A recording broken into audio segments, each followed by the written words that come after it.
कि अब बहुत कम समय बचा है। भारतीय जनता पार्टी ने बहुत नुकसान कर दिया है इस देश का, ज़्यादा कुछ बचा नहीं है। अब एक चुनाव की और बात है, अगर इस चुनाव में हमसे आपसे कोई गलती हो गई तो ये जान लीजिएगा कि इस देश की लोकतांत्रिक व्यवस्था का ये सबसे आखिरी चुनाव होगा। ये लोग वन नेशन वन इलेक्शन की बात करते हैं, लेकिन जो मंशा है वो वन नेशन वन इलेक्शन और वन पार्टी सिस्टम लागू करने की मंशा है। ये सिस्टम अगर लागू हो गया, ये पद्धति अगर लागू हो गई, ये व्यवस्था अगर लागू हो गई, तो सोचिए हम आप क्या कर लेंगे, कहाँ जाएंगे। जो लोग कमजोर समाज से हैं, वंचित समाज से, जो हमेशा दबे कुचले रहे, जो आज भी जिनको अधिकार नहीं मिल पाया है, उनकी आवाज हमेशा हमेशा के लिए दबा दी जाएगी।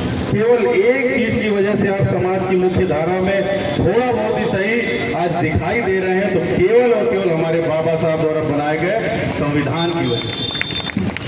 उस संविधान में प्रदत्त अधिकार जो आपको मिले हैं, उसकी वजह से हम सब यहाँ पर बोल पा रहे हैं, हम सब सड़कों पर चल पा रहे हैं और हम अपनी बात रख पा रहे हैं, केवल एक वजह से।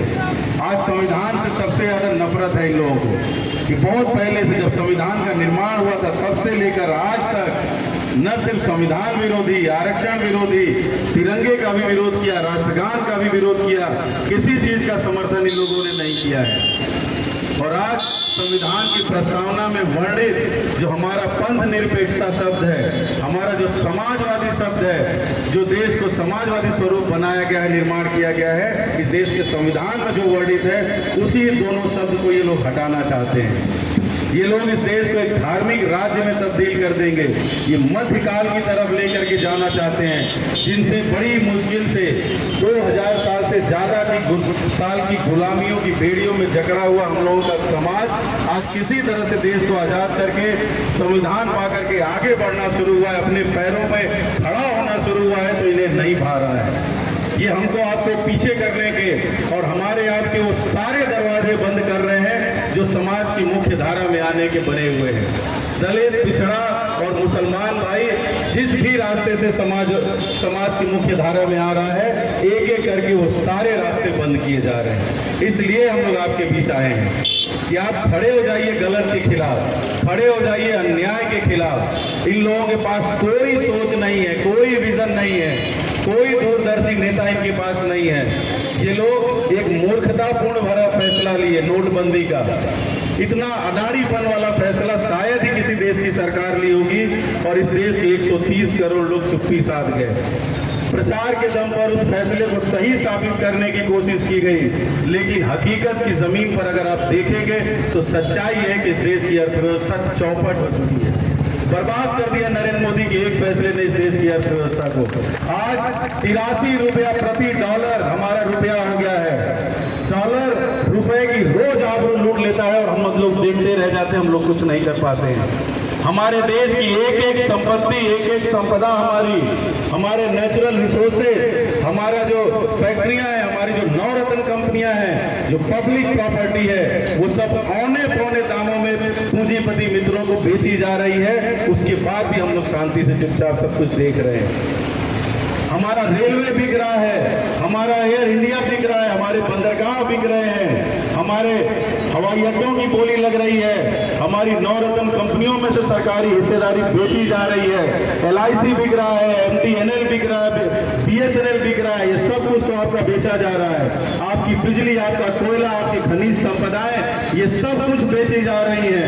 केवल और केवल हमारी आपकी चुप्पी की वजह से ये सब कुछ सरकार करने में कामयाब हो पा रही है। जहां से रोजगार के अवसर मिलते थे, जहां से आरक्षण मिल सकता था, जहां से हमारे आपके घर के लड़के सरकारी नौकरी में जा करके किसी तरह से अपने परिवार को जीविकोपार्जन का पालन कर लेते और समाज में सम्मान की नौकरी पा लेते, वो सारे रास्ते बंद कर दिए जा रहे हैं। कोई भी चीज अगर प्राइवेट हो गई, बेच दी गई, निजी हाथों में चली गई, तो सबसे पहले वहां पर बाबा साहब द्वारा दिया गया आरक्षण समाप्त हो जाता है। यही ये लोग चाहते हैं कि एक दिन में आरक्षण नहीं खत्म करेंगे और कोई पॉलिसी बनाकर आरक्षण नहीं खत्म करेंगे। ऐसी व्यवस्था ला देंगे कि आरक्षण का कोई मतलब ही नहीं रह जाएगा। ये आरक्षण विरोधियों की सोच है। इसलिए इन्होंने अग्निवीर जैसी योजना लाया है। मात्र 4 साल की नौकरी। सोचिए यहाँ के लोग कितना सेना में जाने के लिए तैयारी करने वाले लड़के हमारे हैं, जो सड़कों को अपने पसीने से भिगो देते हैं सवेरे 4 बजे उठ करके, खेतों की मेड़ों पर, मैदानों में दौड़ करके सेना में भर्ती होने की तैयारी करते हैं, लेकिन उनके चेहरे पर हताशा और निराशा है। न कोई रिटायरमेंट का प्लान है, न कोई पेंशन का प्लान है, और शहीद अगर हो गए सीमा पर तो शहीद का दर्जा भी नहीं मिलेगा। ये भारतीय जनता पार्टी की योजना है देश के सेना में जाने वाले नौजवानों की तरफ। वही योजनाएं ये बैंकों में भी लागू करने की तैयारी कर रहे हैं। इनको लगता है कि प्रशासन के दम पर जो आंदोलन छात्रों नौजवानों ने किया था उसको दबा ले गए। हर एक जनपद में कल सैकड़ों से ज्यादा छात्रों को जेल में ठूस दिया और उसके बाद उस योजना को जबरदस्ती लागू किए, और लागू करने के बाद अब उसको सफल बताने का प्रयास करते हैं। और बैंकों में भी वही योजना लागू करने की तैयारी है। शिक्षकों के लिए भी वही योजना लागू करने की तैयारी है कि अब केवल कॉन्ट्रैक्ट बेस पर लोगों को रखा जाएगा, ठेका पर लोगों को रखा जाएगा। उन बैंकों में जिस 20 बैंकों को एक साथ इस सरकार ने प्राइवेटाइज किया था। सरकार की मंशा साफ है कि ये आने वाले समय में इस देश में एक भी सरकारी बैंक हम नहीं रहने देंगे। ये जो SBI दिख रहा है, स्टेट बैंक ऑफ इंडिया, ये भी बिकेगा। अभी 9 अक्टूबर को IDBI बैंक के लिए भी फैसला लेने जा रहे हैं। जो हमारे बैंक के कर्मचारी इस सरकार को वोट दिए थे, आज वो पछता रहे अपने फैसले पर और बैंक के सामने ही धरना दिए बैठे हुए हैं। इसलिए सबके ऊपर मार पड़ेगी, कोई ऐसा नहीं बचेगा जो खून की आंसू न रोए इस सरकार में। इसलिए केवल एक चीज हो सकता है कि भारतीय जनता पार्टी को सत्ता से बेदखल कर दीजिए, तब जाकर के देश को बचाया जा सकता है। दूसरा कोई रास्ता नहीं बचा है। कहीं इधर उधर सोचने की जरूरत नहीं है।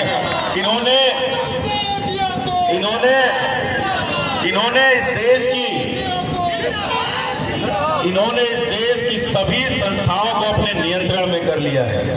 कोई संस्था ऐसी नहीं बची है जो अपने से अपना फैसला ले सके। चाहे वो चुनाव आयोग हो जैसी संवैधानिक संस्था हो, चाहे वो ED CBI जैसी निष्पक्ष संस्था हो, चाहे वो हमारा देश का मीडिया हो।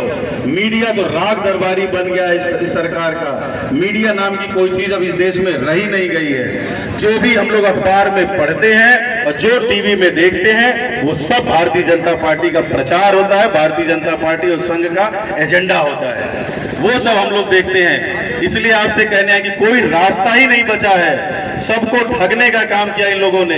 अगर आप स्वतः मूल्यांकन करेंगे इस बेईमान सत्ता का, तो 5 मिनट के भीतर आप इस परिणाम पर पहुंच जाएंगे कि इस सरकार के पास अपना बताने को कुछ नहीं है। कोई काम इन्होंने नहीं किया है। स्वास्थ्य व्यवस्था चौपट कर दिया है, बर्बाद कर दिया है। स्वास्थ्य का बजट इस साल का उत्तर प्रदेश का आधे से भी कम खर्च हुआ है। जब बजट नहीं पहुंचेगा, हमारे जो संस्थान, जो हमारे हॉस्पिटल हैं, जब वहां पर दवाएं नहीं रहेंगी, डॉक्टर नहीं रहेंगे, मशीनें नहीं रहेंगी, उपकरण नहीं रहेंगे, तो कहां से वहां पर सस्ता इलाज हो सकेगा। मजबूरी में लोगों को प्राइवेट अस्पताल की तरफ जाना पड़ेगा, और प्राइवेट अस्पताल, एक घर में कोई बीमार हो जाए और वो पूरा घर बर्बाद हो जाता है, लुट जाता है। इतना ज्यादा पैसा और लूट लेते हैं वो लोग। पुलिस व्यवस्था, प्रशासन, कानून व्यवस्था की हम क्या ही बात करें। योगी आदित्यनाथ ने उत्तर प्रदेश पुलिस को अराजक बना दिया है। पुलिस कस्टोडियल डेथ में सबसे ज्यादा मरने वालों की संख्या उत्तर प्रदेश में नंबर 1 बना हुआ है पिछले कई सालों से। महिलाओं पर, बच्चियों पर उत्पीड़न के मामले में सरकारी आंकड़ा कहता है कि उत्तर प्रदेश नंबर 1 पोजीशन पर है। सबसे ज्यादा मानवाधिकार की नोटिसेज अगर किसी को मिली है तो यूपी गवर्नमेंट को मिली है। ये कानून व्यवस्था की बात करते हैं। केवल बड़ी बड़ी बातें करने से कुछ नहीं होता है, आपको दिखना चाहिए कि आपने क्या ऐसा काम किया है। इनके पास बताने को कुछ नहीं है। शिक्षा व्यवस्था को बर्बाद कर दिया। किसी को छात्रवृत्ति आई हो तो आप बता दीजिएगा। कॉलेजों में, विश्वविद्यालयों में कई गुना फीस बढ़ा दी गई है। छात्रों, नौजवानों को कितनी दिक्कतों का सामना करना पड़ रहा है। हमारे आपके घर के लड़के आगे पता नहीं मेडिकल और इंजीनियरिंग की पढ़ाई, मैनेजमेंट की पढ़ाई कर भी पाएंगे या नहीं कर पाएंगे अगर इसी तरह से शिक्षा का जो कमर्शियलाइजेशन होता रहा तो। इसलिए खड़े हो जाइए न्याय के खिलाफ, खड़े हो जाइए गलत के खिलाफ। हमारी आपकी सबकी जिम्मेदारी है इस देश को बचाने की। ये देश मेहनत कश लोगों का है, किसानों का है। हमारे चौधरी चरण साहब जी बार बार इस बात को कहते थे। जितनी भी किताबें उसमें उन्होंने लिखा है, सभी किताबों में इस बात का जिक्र किया है कि ये किसानों का देश है, ये मेहनत कश लोगों का देश है, ये स्वाभिमानी लोगों का देश है, ये इस देश के लिए मर मिटने वाले लोगों का देश है। इन्हीं के दम पर इस देश को आजादी मिली है। ये चंद मुट्ठी भर लोग